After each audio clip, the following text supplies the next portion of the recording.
magandang araw. Magluluto ako ng leftover toto. Ito pala ang ginawa ko. Nagisa ako ng onion at mushroom, sliced mushroom. Any kind of mushroom pwede na. Tapos, pag malambot na ang mushroom ay hanguin natin. At pagkatapos maglagay ng butter at ilagay natin ang plain flour. Haluin natin yan.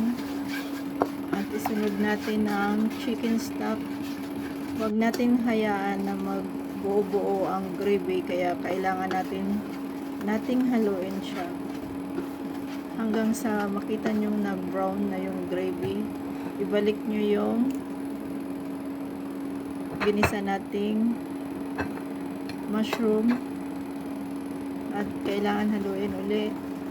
Timplahan natin ng asin at paminta yan. At isunod na natin ang meat. Pwede nyo siyang lagyan ng coriander for garnishing. Dito ayaw ng alaga ko kaya walang garnish yan.